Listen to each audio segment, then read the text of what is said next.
All right, so we got this question, and honestly, I kind of love it. It's like out there. Hmm. Let's hear it. So someone wants to know, and get this, is Project Bluebeam real? Like, for real, are they going to use holograms to like fake an alien invasion? I mean, come on. Project Bluebeam. Yeah, classic. It's like the granddaddy of all those end-of-the-world government conspiracy kind of things, Exactly, like straight out of some sci-fi thriller, right? Totally. But hey, that's where we're diving into today, so let's unpack it. What makes people tick? Why this particular theory? Right, because like on the surface, it's aliens and holograms, but like, what's really going on here? So just to recap, Project Bluebeam. This idea pops up in the 90s. This guy, Serge Monist, journalist, conspiracy theorist, you know the type.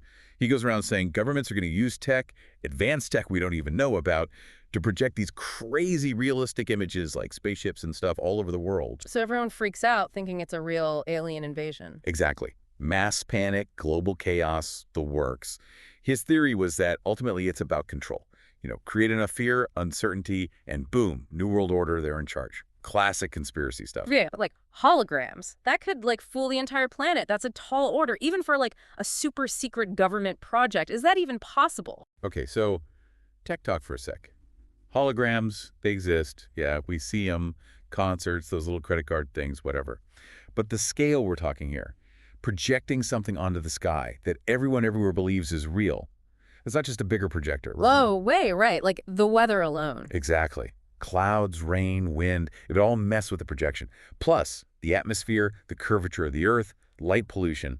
Think about it. Even those fancy stadium shows, they need specific conditions to work. Dark, controlled environments. So open sky, worldwide, no chance. Not with anything we have now or even anything on the horizon. The science just isn't there. Okay, so let's say, for argument's sake, they crack the code, right? They somehow have this tech that can make these crazy holograms. It's all super realistic. People are freaking out. Then what? What's the end game? And that's the million-dollar question with so many conspiracy theories, isn't it? What's the motive? Why go through all this trouble? It's like, what would they gain? Yeah, I mean, global chaos is one thing, but then what? What's the point of staging this massive, elaborate hoax? Right. And that's where these things get tricky. Because there's no real answer, right? No concrete evidence, no secret memo from the government outlining their evil plan. So it's just speculation. Pretty much. And that's what allows these theories to thrive. It becomes this kind of blank canvas where people can project their own fears, their own beliefs about the world. And let's not forget, the internet is like fuel to this fire, right? Oh, absolutely. I mean, think about it.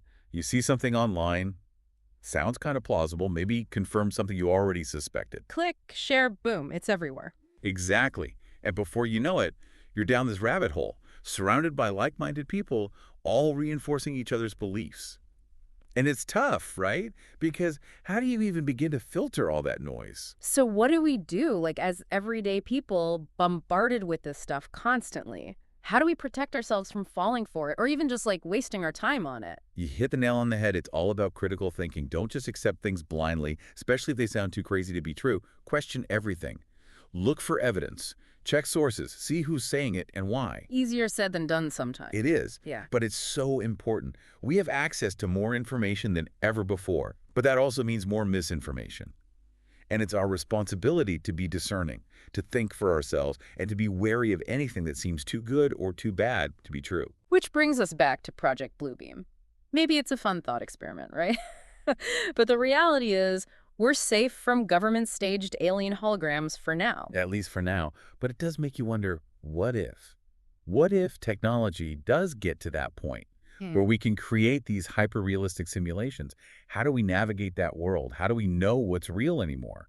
And maybe, just maybe, that's the real question Project Bluebeam is asking us to consider. Deep, man. Deep.